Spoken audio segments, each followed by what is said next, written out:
Et puis je voudrais essayer de vous raconter un petit peu, comment dire, ces échanges que l'on peut avoir avec toutes ces différentes philosophies et religions qui sont là présentes autour de nous, puisque j'ai la possibilité de faire ces rencontres-là, et j'aimerais pouvoir partager cela avec vous aujourd'hui en même temps. Et je voudrais partir d'un principe, c'est le principe de l'âme. Donc on va lire le verset où il parle de l'âme, justement. L'âme est indivisible, insoluble, et ne peut être brûlée ni desséchée. Elle est immortelle, partout présente, permanente, inébranlable et éternelle. L'âme est imperceptible, inconcevable, et étant libre des 6 sortes de transformations comme la naissance et la mort, elle est immuable. Sachant qu'elle est ainsi faite, tu n'as donc plus de raison de te lamenter. En fait, Krishna explique cela à Arjuna, parce qu'il était dans une difficulté sur ce champ de bataille, repris par les attachements de ce monde. Il était prêt à changer presque son dharma, c'est-à-dire il est né en tant que kshatriya. Sa vocation, c'était de défendre, en fait, les principes religieux, les principes de la vertu, etc. Et quand il a été face à ses attachements sur ce champ de bataille, il était prêt à tout laisser et à simplement endosser une pratique de non-violence parce qu'il se retrouvait finalement face à ses amis, sa famille, etc. Et Krishna, pour le reprendre dès le départ, il lui dit « Mais attends, dès le début, il lui dit « Mais qu'est-ce que tu dis là? Tu n'es pas ce corps-là. Tu es un jiva, une âme spirituelle. » Et il décrit la nature de l'âme spirituelle. La nature, on vient de l'expliquer dans ce verset, on va lire le commentaire. Selon Srila Vishwanath Chakravarti Thakur, toutes les répétitions de mots employés dans ces versets pour décrire la nature éternelle de l'âme ont pour but de retirer tous les doutes de ceux qui ne sont pas certains de ces vérités. Telle est l'utilisation des répétitions qui ont pour unique but de confirmer l'éternité de sa nature.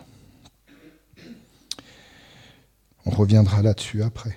Dans ce verset, les mots Svargagata, ou qui pénètrent toute chose, indiquent qu'à cause de ses propres actions, l'âme transmigre à travers toutes les espèces de vie, ce qui révèle que l'âme est partout présente dans la création, que ce soit sur terre, dans le feu, l'eau, l'air ou sous terre. L'âme revêt différents corps adaptés à l'environnement des planètes de l'univers. Les mots Shtanu, permanente, et Achala, immuable, ou encore Achedya, indivisible, Akledya, insoluble, ont été répétés afin de donner une conception claire de la nature stable de l'âme, ce qui prouve de façon définitive qu'elle ne peut jamais perdre son individualité. Elle ne peut être modifiée d'aucune façon.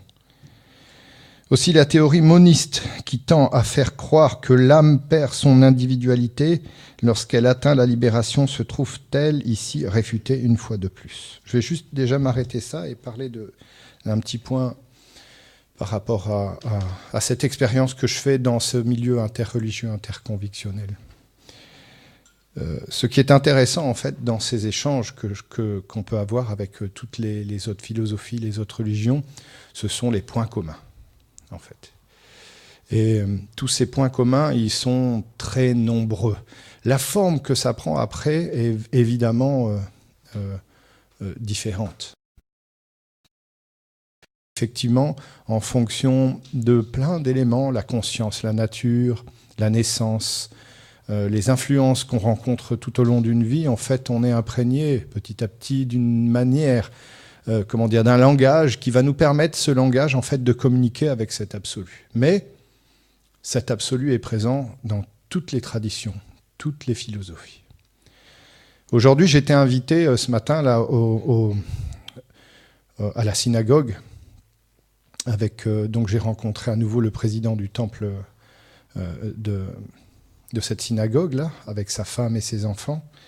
Et j'ai beaucoup appris en fait sur cette religion judaïque. La religion judaïque, en fait, Ça c'est un exemple d'étudier cette chose-là, c'est le Bhavishya Purana. Dans le Bhavishya Purana, en fait, ils expliquent à un moment donné, quand la civilisation védique au début de l'âge de Kali a éclaté, qui ont découlé de cette grande civilisation védique. Et un des premiers, c'était Abraham, en fait. Et il y a tout un passage dans le Bhavishya Purana, effectivement, qui décrit un petit peu cette liaison avec Abraham. Et ça, lorsque j'ai montré, en fait, ces Puranas au président à Marc et puis à Natacha, qui sont le président. Alors il y a le président et sa femme, c'est la vice-présidente de la synagogue. Ils ont été étonnés parce que finalement, même l'écriture ressemble à l'hébreu. C'est ça qui est étonnant, quoi.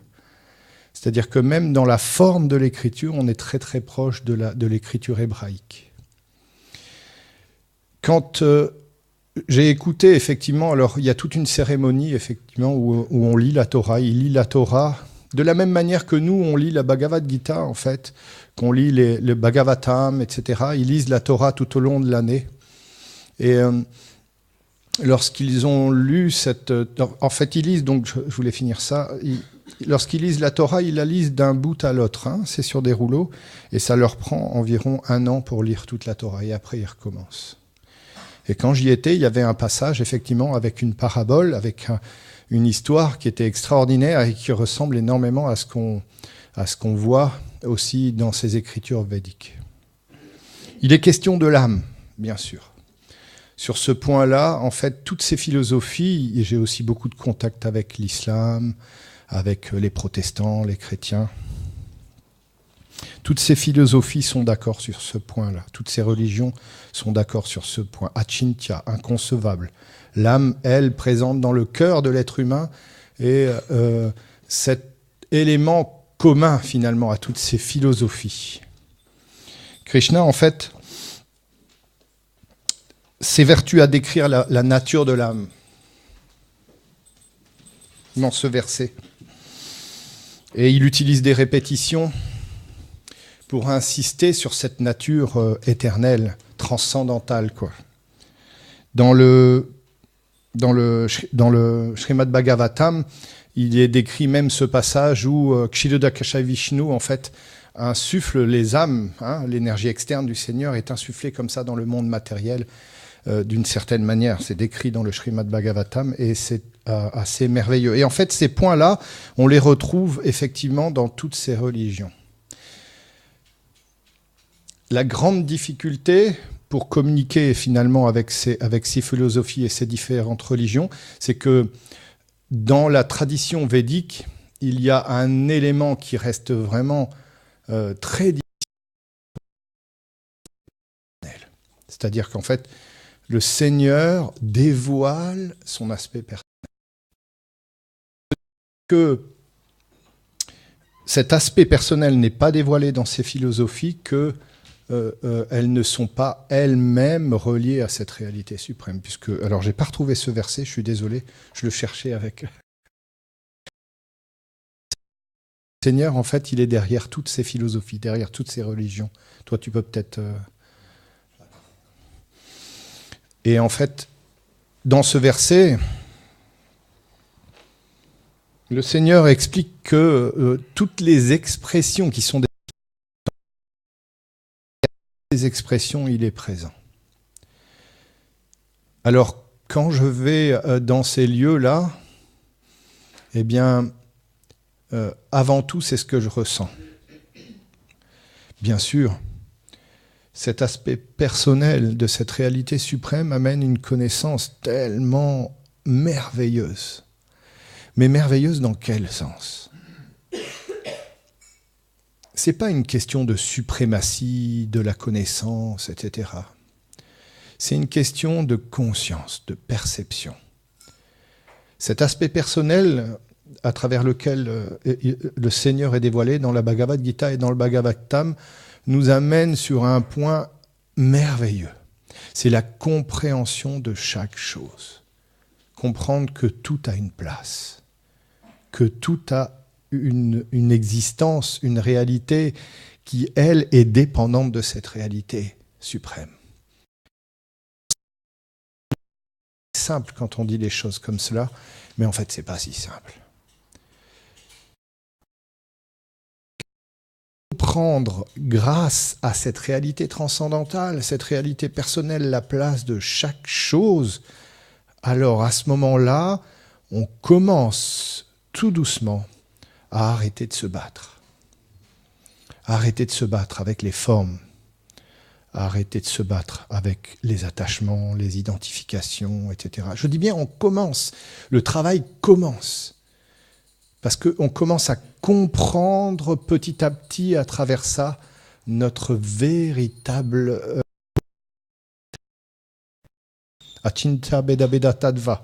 C'est écrit dans la Bhagavad Gita. Achintya, c'est inconcevable. C'est de même nature que l'absolu, mais en quantité infime. Le jiva est de même nature que l'absolu, mais en quantité infime. Et ce point-là, en fait, on le retrouve dans toutes les philosophies. Quand on regarde l'origine des philosophies qui sont authentiques, elles sont décrites dans le Bhavishya Purana, elles sont décrites.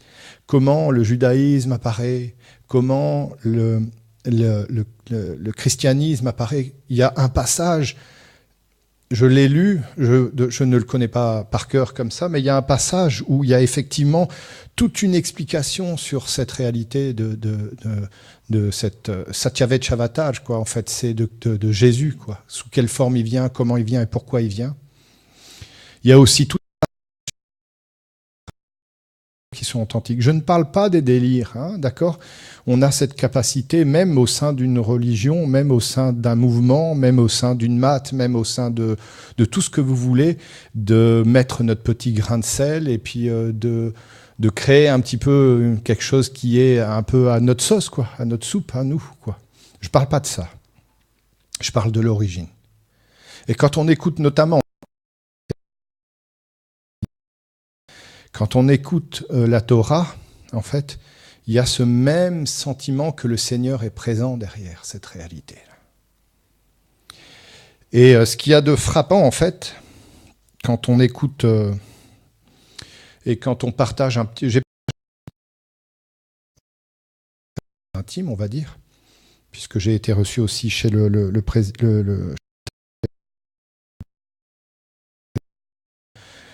de cette synagogue, c'est qu'en fait, il y a beaucoup de règles qui sont communes à ce que l'on vit, nous, quoi. D'accord ? Ils ont confirmé des choses que j'avais déjà entendues, moi, notamment par rapport à l'Ancien Testament, la sortie du Jardin d'Éden. La sortie du Jardin d'Éden, au moment où, finalement, dans ce qui est décrit dans l'Ancien Testament, les enfants de Dieu sortent du Jardin d'Éden. C'est écrit, en fait, dans cet Ancien Testament. Moi, je l'ai lu. D'accord ? Alors, ils étaient étonnés que j'avais lu cette chose-là, mais ils étaient contents en même temps parce qu'ils allaient pouvoir partager quelque chose. J'ai lu qu'en fait, tous les gens dans le Jardin d'Éden étaient végétariens. Je leur ai posé cette question-là, ils m'ont dit, mais oui, c'est vrai, c'est décrit comme ça. C'est décrit comme ça. Et quand ils sont sortis du Jardin d'Éden, en fait, il y a eu ce compromis qui a été fait, de la même manière que le Seigneur fait des compromis avec nous pour nous permettre d'avancer en permanence. Il faut comprendre ça. Il y a une miséricorde qui vient à travers nous, ce qu'on appelle la parampara, c'est-à-dire la filiation spirituelle à travers le maître spirituel. Le maître spirituel n'est pas un gourou, vous savez, le gourou omnipotent, et puis juge et maître des vies qui sont en face de lui. Non, c'est un guide, c'est celui qui est l'intermédiaire transparent de Krishna, celui qui est la porte pour aller vers cette réalité supérieure. Et ce guide spirituel, en fait, il est là pour nous permettre petit à petit de nous éveiller et de nous amener, de réveiller cette nature éternelle à l'intérieur de nous. De cette même manière, en fait, dans ces philosophies, il y a cette description. Ce que je voulais dire à travers ça, c'est qu'il y a une miséricorde extrême qui passe à travers le maître spirituel, puisqu'il est notre père spirituel, d'accord ? Il est le guide, il est le représentant de Krishna sur cette terre là. Donc il est ce qu'on appelle autorisé. Autorisé. Donc il a la possibilité de faire, de nous donner cette chance. Alors là, je parle pour moi. Je ne me permettrai pas de juger qui que ce soit. Et pourtant, moi, je ne me sens pas du tout qualifié. Et quand on dit ça, on ne dit pas ça pour dire, attention, si je dis ça, les gens ils vont croire que je suis qualifié. C'est cool, quoi. Non, non. On est loin de cette réalité spirituelle. Enfin, en tout cas, moi, je m'en sens loin, loin, loin. Et pourtant, à travers cette miséricorde, en fait, il nous est donné cette possibilité. Et bien, de la même manière, de cette même manière, lorsque ces êtres-là sont sortis du Jardin d'Éden, ils ont un compromis là, d'accord. C'est ce que c'est, elle est ce qu'elle est.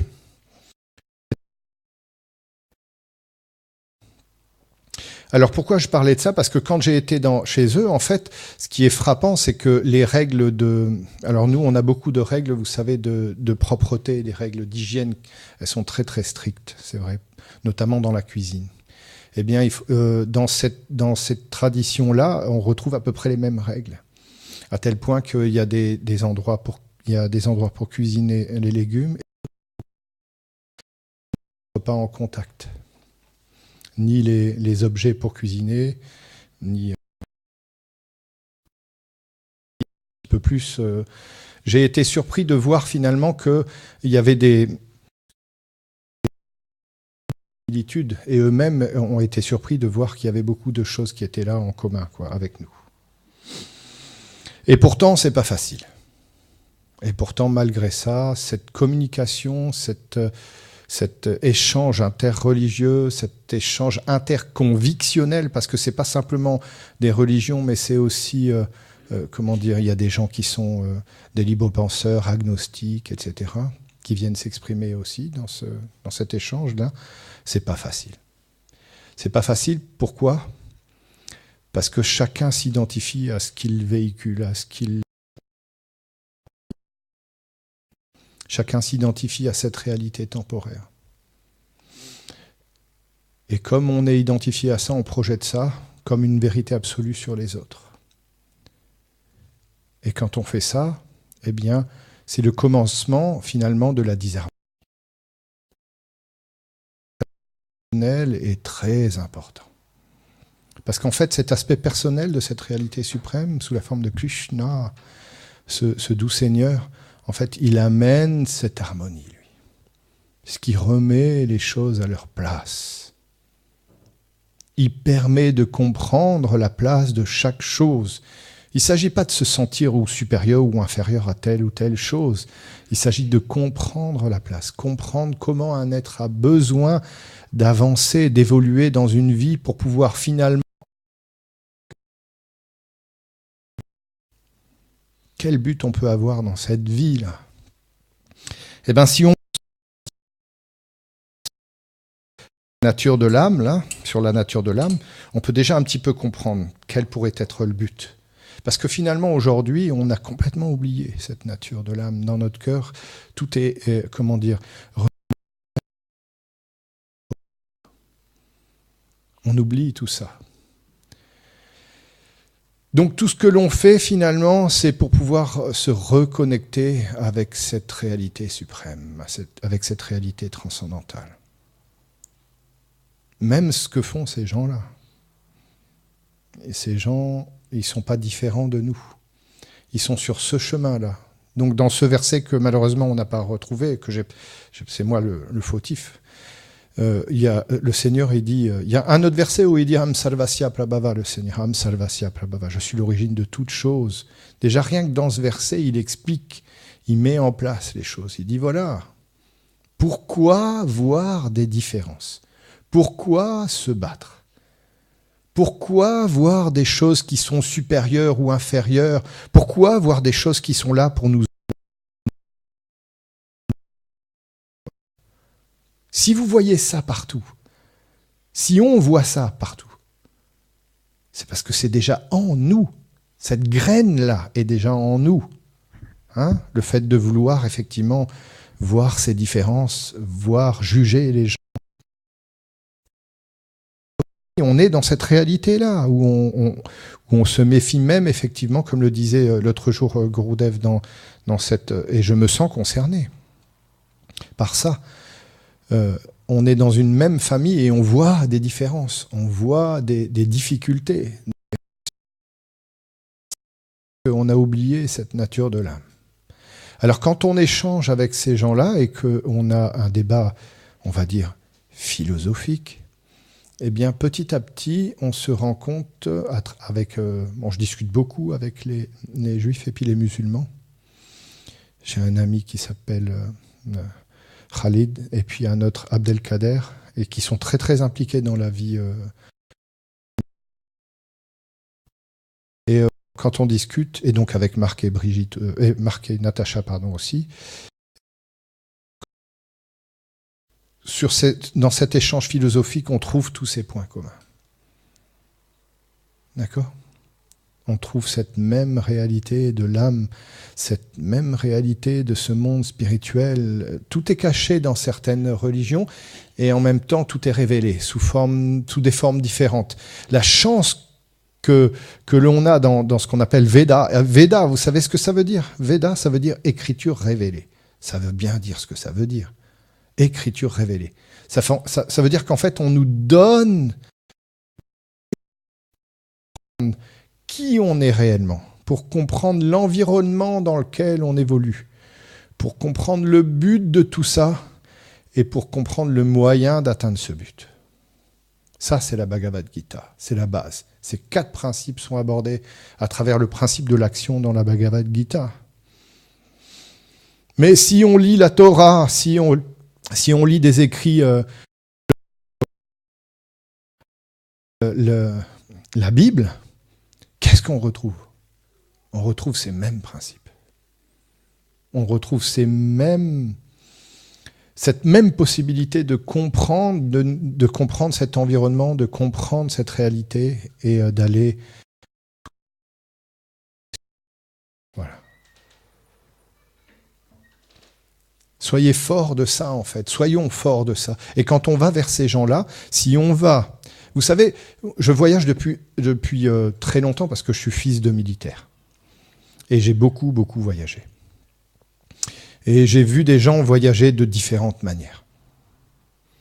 J'ai vu des gens, quand ils voyageaient, en fait, eh bien, ils venaient dans ces pays presque en pays conquis, vous savez, avec un sentiment très supérieur.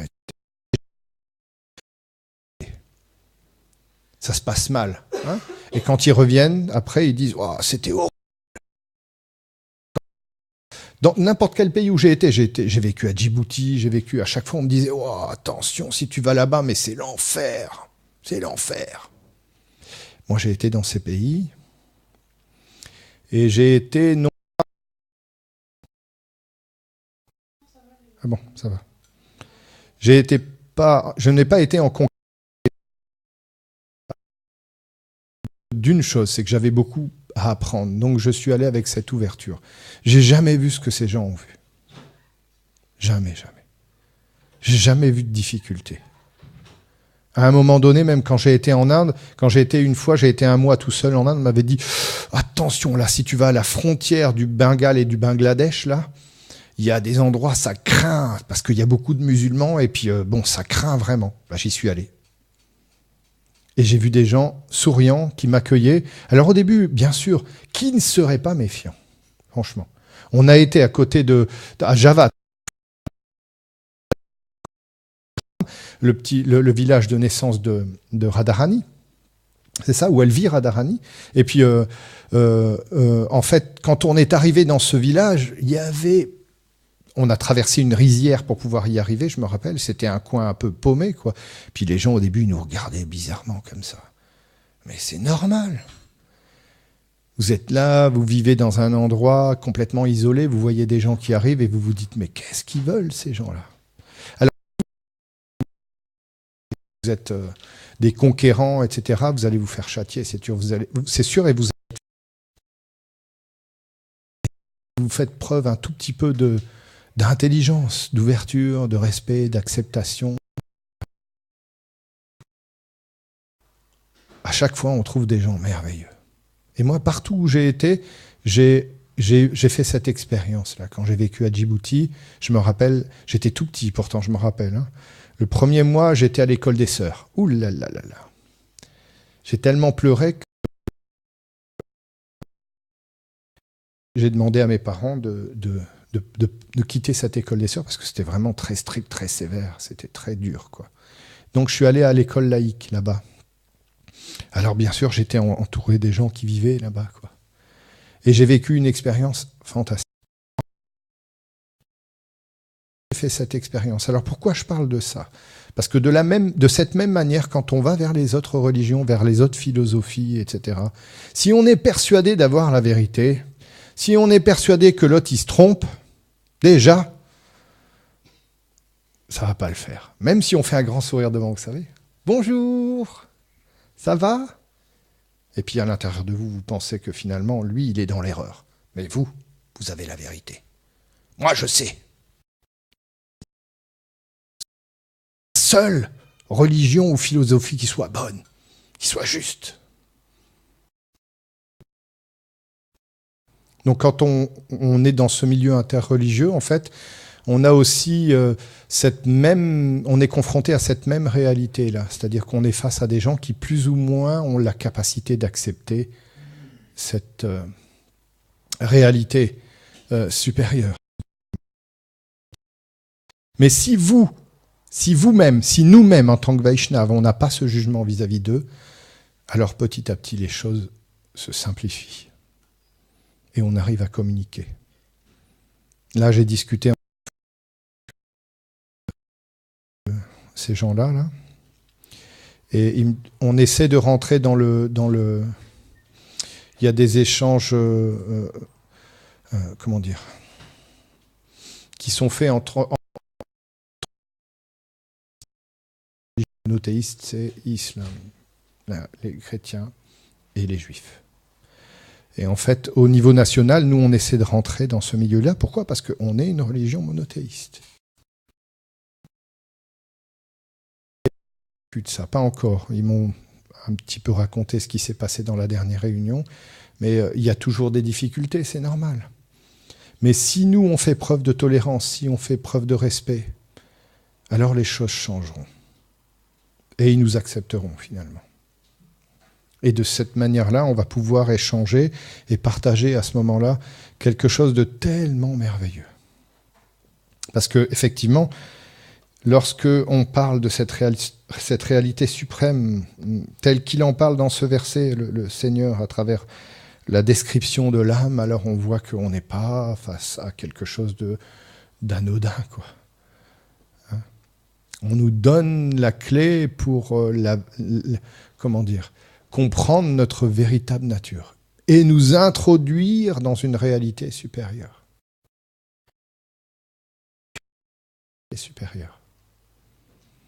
Et si vous faites des comparatifs, comme il l'a fait Gurudev, par exemple, avec la Bible, si vous faites des comparatifs avec certains versets dans la Bible, vous verrez que, finalement, ils décrivent les mêmes principes. Les mêmes choses. Sous une autre forme, mais c'est les mêmes choses. Je suis là à vous parler, mais si je retourne 20 ans en arrière, j'aurais jamais pu vous parler de cette manière dont je vous parle aujourd'hui. Pourquoi ? Parce que finalement, on fait un travail sur nous-mêmes. Petit à petit, on apprend à laisser des choses, à remettre en cause certaines choses. C'est ça notre véritable chemin. Le chemin mis en cause. Si quand vous êtes sur un chemin, vous êtes persuadé d'avoir la vérité et vous regardez les autres, qu'est-ce qu'il raconte, lui ? Non, mais c'est que déjà, vous avez perdu. Déjà, vous avez perdu. Vous comprenez ? On doit faire ce travail sur nous-mêmes et c'est pas facile. Être un spiritualiste, ça veut dire essayer petit à petit de devenir un exemple sur des points comme ça, sur des points importants. Alors, c'est pas en le montrant aux autres qu'on devient un exemple, c'est en changeant votre cœur, vraiment.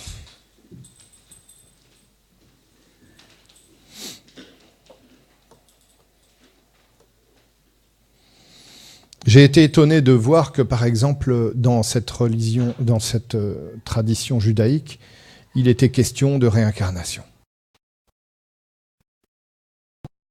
On ne sait pas tout ça. Mais il est question de réincarnation, effectivement. Vous voyez, donc c'est très proche, en fait, de cette connaissance védique.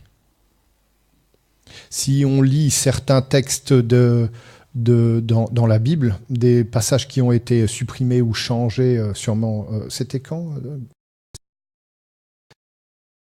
en l'an 300 après Jésus-Christ, c'est ça? Il y a des textes où il parle de Saint Jean le Baptiste, et il parle à travers ces échanges de la réincarnation aussi. Incroyable. Quand on approfondit un petit peu les choses, on parle de cette réalité supérieure, de cette réalité suprême. Je parle avec des musulmans et ils parlent de cet aspect transcendantal. Alors bien sûr, il n'y a pas de représentation. Hein, il y a une histoire particulière. C'est comme quand on reçoit une éducation avec une forme particulière. Il faut comprendre et respecter cette chose-là. Mais cette réalité transcendantale, elle est présente quand même. L'âme est là. La réalité transcendantale est présente. Et nous, finalement, petit à petit, religions qui sont reconnues par l'État français notamment, et qui ont l'habitude d'avoir une certaine autorité, certains échanges, etc. Et petit à petit, si on arrive à à faire ce travail, à devenir exemplaire, on aura cette possibilité de rentrer dans à ces échanges qui se font tous les mois. En fait, ils se rencontrent tous les mois et ils parlent de cette réalité. Quand j'étais dans cette réunion l'autre jour, il y a quelqu'un qui est venu vers moi qui me dit, c'était un chrétien, et puis il me dit mais vous croyez en un seul Dieu, hein, il n'y a qu'un Dieu, etc. Alors je dis oui, il n'y a pas plein de dieux, il y a qu'un seul, une seule origine de toute cette réalité là. Ah oui, mais quand vous mourrez, vous vous fondez dans cet absolu, etc. Parce que dans le New Age, etc. Vous savez, il y a plein de conceptions différentes qui apparaissent. Il y a des mauvaises conceptions. Ces choses-là sont enseignées même dans les universités de théologie ici en France. Les mauvaises conceptions sont enseignées. Elles sont enseignées à ces gens-là. Donc c'est normal qu'ils soient méfiants. Alors j'ai essayé de lui expliquer. Je lui ai dit non. Et cette individualité, en fait, on ne la perd jamais, quoi. Vous comprenez un petit peu les difficultés qu'on rencontre, et grâce à ça, finalement, grâce à ce dialogue, on est capable de se comprendre et petit à petit de se dire on n'est pas tellement différents les uns les autres, quoi. On cherche une même réalité. Alors on peut dire ce qu'on veut, effectivement. Le Seigneur, dans la Bhagavad Gita, il dit délaisse tout ça et simplement sers-moi. Directement. Vas-y, dis-le. Si, dis-le. Tu le connais, le verset. Tu l'as récité, j'ai vu. Si, dis-le.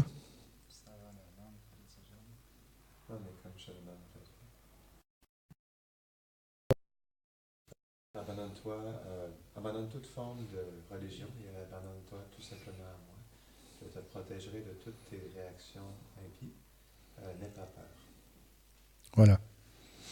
Même s'il y a ce verset-là qui décrit une réalité tellement élevée. Vous savez, on est là, comme dit souvent Gorodev, il prend cet exemple, il dit, voilà, on est au cours préparatoire et on parle de Matsup Matspé.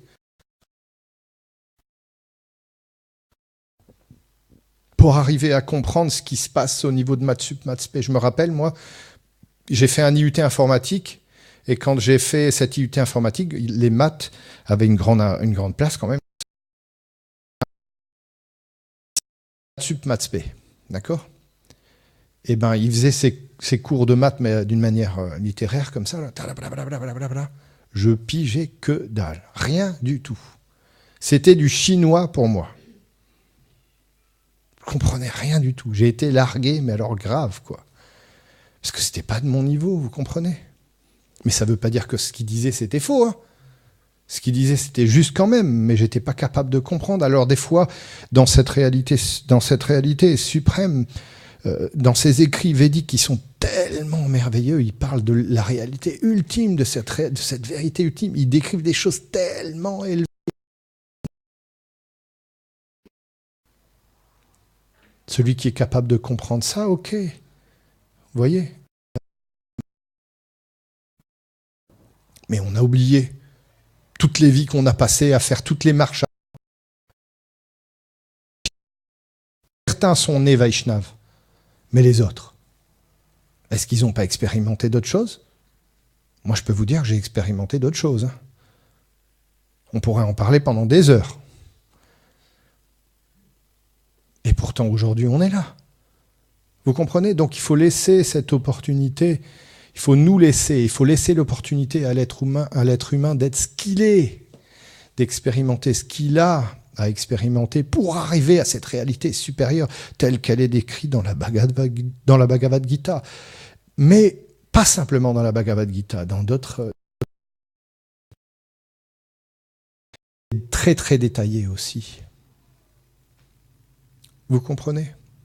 Ça, c'est ce qui va nous permettre, en fait, de développer un des grands principes qui est véhiculé dans notre tradition, qui s'appelle Dasanuda, Sanuda, Sanudas. Ça veut dire être le serviteur du serviteur, du serviteur, du serviteur. Si on est persuadé d'être des grands, quelle opportunité on va avoir d'avancer dans cette vie et encore plus de donner aux gens qui nous entourent. Mais si on prend des choses très élevées, pas besoin de dévoiler forcément ces réalisations qui sont tellement élevées. Vous voulez que je vous raconte des histoires dans ce sens-là ? J'en connais tellement d'erreurs. Je me rappelle quand j'étais à l'armée, j'étais déjà dans la spiritualité, j'étais en recherche depuis tout petit, j'étais en recherche. Et quand on était sur le terrain, des fois, j'avais tellement besoin de ça que la nuit, je partais en forêt et puis j'allais méditer. J'ai eu 2 expériences comme ça. Une fois, il y avait un juif qui était là. Et il m'a vu faire comme ça, il m'a suivi. Et après, il regardait ce que je faisais. Et après, en fait, il n'osait plus me parler. Il n'osait plus me dire quoi que ce soit. Alors j'ai été vers lui, et je lui ai dit, mais qu'est-ce qui se passe ? T'as changé complètement d'attitude vis-à-vis de la magie, vous voyez ? Donc j'étais là avec ma vérité, et quelque part, en agissant comme je faisais, je projetais ça sur les autres. Et en fait, lui, ça l'a troublé. Donc je lui ai expliqué, je lui ai dit, mais non. Et une autre fois, même expérience, et c'était un sorcier malgache. Je ne sais pas si vous connaissez, il y a des gens qui font ce qu'on appelle de la magie noire, vraiment de la magie noire, quoi. Et moi, j'ai étudié ça aussi, je me suis intéressé à beaucoup de choses. Et il y avait, parmi les appelés, il y avait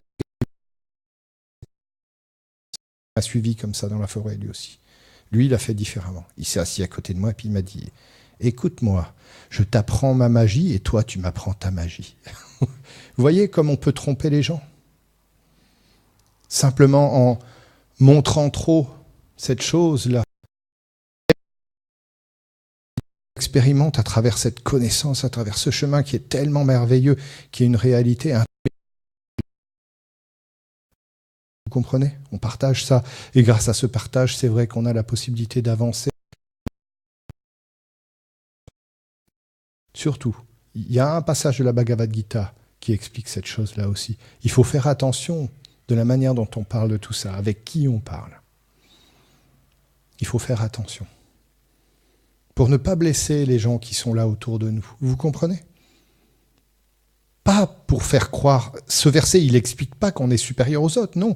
Il dit, si vous faites ça, vous faites une offense. Vous-même. Parce que vous ne respectez pas le chemin que l'autre, il a emprunté.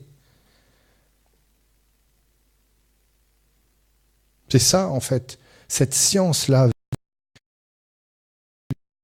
Alors, vous voyez, moi, je ne peux pas En étant ici, pardonnez-moi,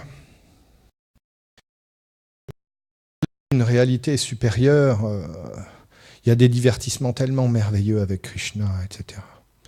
J'ai pas la capacité de parler de ça encore, vous comprenez? Parce que ce sentiment-là, il n'est pas encore assez développé en moi. Je ne suis pas encore assez grand, je ne suis pas encore assez mûr pour parler de tout ça. J'en ai conscience. Mais de cette base-là, je suis capable de vous parler. Parce que c'est quelque chose que je travaille, moi. Venir parler ici. Parce que je me sens pas forcément apte à pouvoir vous parler de choses tellement élevées. Quand on entend parler certains Vaishnavas, c'est tellement merveilleux. Ils décrivent des réalités tellement merveilleuses. Mais eux, ils peuvent. Parce qu'ils ont cet accès-là. N'importe quel Vaishnava, même ici présent. Mais moi, je ne peux pas. D'accord? Vous comprenez? Par respect pour eux et par respect pour moi. Celui qui déjà comprend cette base-là, philosophique, c'est déjà quelque chose de merveilleux, parce qu'il y a déjà tellement de travail à faire là-dessus. Tellement de travail dans l'acceptation, le travail sur soi, le respect de l'autre. Et quand je dis l'autre, c'est pas simplement l'autre vous, celui qui vient, un être qui est un musulman, un juif, un protestant. Des fois, j'ai eu des chrétiens qui venaient vers moi, puis je vous dis pas, hein, c'est tranchant des fois. Ils vous tranchent en deux, parce que des fois, effectivement, on est persuadé d'avoir la seule. Et c'est là qu'il faut faire un travail sur soi et puis se dire, bon, qu'est-ce que je fais? Je lui coupe la tête? Moi aussi? Non. Il faut trouver les mots pour essayer de faire comprendre qu'on respecte sa position, en fait. Qu'on respecte sa manière de voir, mais que nous, on n'est pas forcément dans cette même croyance, quoi. Hein? Qu'on a la possibilité d'amener une autre manière d'appréhender cette philosophie merveilleuse. Et cette philosophie merveilleuse, elle nous permet de comprendre la place. Comprendre la difficulté, comprendre qu'il y a des obstacles au quotidien qui ne sont pas faciles, comprendre qu'on part de là où on en est. Pas besoin d'essayer de jouer à être un grand, vous comprenez? Partons de là où on est, de cette réalité-là. Acceptons-la déjà. Si on ne l'accepte pas, on va se sentir jugé en permanence. Ouais, mais je vais là-bas, je vais au temple, mais ils sont toujours en train de me juger. Je vous en parle en connaissance de cause. En train de me dire des choses, ou alors de me juger, ou alors ils jugent les autres. Il dit un truc sur un tel, mais tout ça, ça veut simplement dire qu'on n'a pas encore fait ce travail correctement à l'intérieur de nous, parce qu'on est une même famille en réalité. Et quand je dis une même famille, c'est pas simplement nous Vaishnavas. Hein. Si on suit un petit peu ce qui est marqué dans les écritures védiques, il y a des gens qui connaissent bien la philosophie ici. Tous seront délivrés. Tous atteindront un jour leur réalité transcendantale. Oui ou non? Je ne me trompe pas. Donc on est en face de Vaishnava. Ils ne le savent pas encore, mais ils sont tous Vaishnavas. Ils sont tous attachés à cette réalité supérieure. Tous. Eh ouais. C'est ça qui est difficile à comprendre.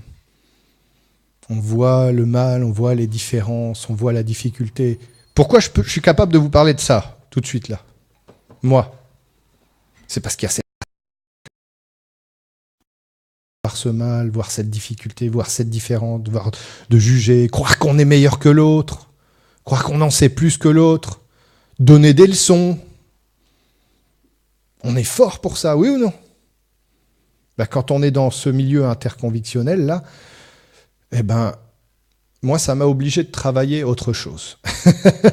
Parce que si vous êtes comme ça là-bas, c'est comme quand vous allez à l'étranger, vous savez, avec un air conquérant. Ça peut aller beaucoup plus loin. Hein? Moi, quand j'ai été en Colombie, j'étais tout seul à Bogota parce qu'il y a des bandes qui s'appellent Los Gamines, c'est ça. C'est des enfants et puis ils te dépouillent de tout, ils te tuent. Enfin bref, c'est assez terrible. Ben, moi, j'ai été marcher dans Bogota. Mais j'ai pas été avec des bracelets en or et puis une attitude suffisante, vous savez, en conquérant, etc. Et j'ai été accepté. Partout où j'ai été, j'ai eu cette sensation-là. Les moments où j'avais... Ben, de cette même manière, nous, on est responsable de ça, de cette réalité.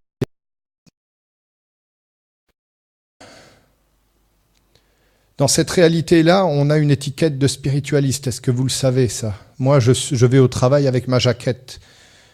D'accord? Je suis considéré comme un spiritualiste. C'est pas facile à porter cette étiquette. Parce que ça nous oblige finalement à faire ce travail de tolérance, de respect. Ça n'empêche pas intérieurement de développer ce chemin d'une manière tellement élevée. Krishna est là, tellement de merveilleux lilas autour de cette personne suprême pour nous amener ce sentiment. Des fois, on a vu des dévots venir ici et par une miséricorde incroyable dévoiler leur sentiment, le sentiment comment dire, qui les relie à Krishna. C'est tellement élevé des fois, ça nous emporte tellement loin. On peut vivre ça et en même temps comprendre qu'on a un énorme travail à faire. Pas croire que les autres, ils sont moins bons que nous, quoi.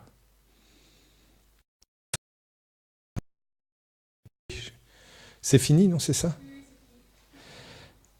C'est ça qu'on essaie de... J'essaie d'évoluer et dont vous êtes aussi les responsables, comment on dit. Prenez, quand je vais là-bas, vous êtes présents avec moi, quoi. Ils attendent cette même attitude et cette même exemplarité de nous tous, quoi. De nous tous. Et à ce moment-là, on trouve un fruit qui est merveilleux. Il y a cet autre passage que je voulais expliquer, mais je l'ai perdu, donc c'est pas grave, et qui explique cette chose-là, justement, qui explique que... Ouais, voilà.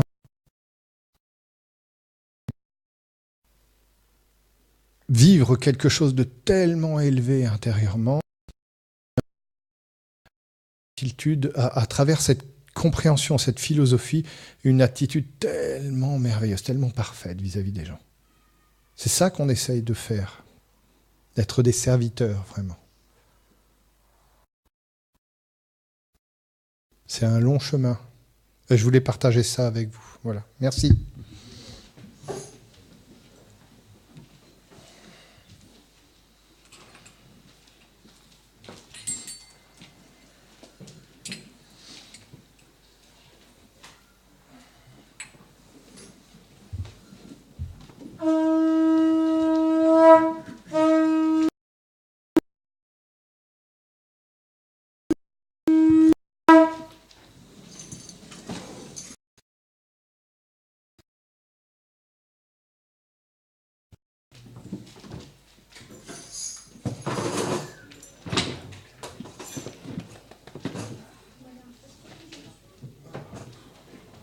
Chanter, tiens. Ah ouais? Je me sens malin quand je parle. Je le dis.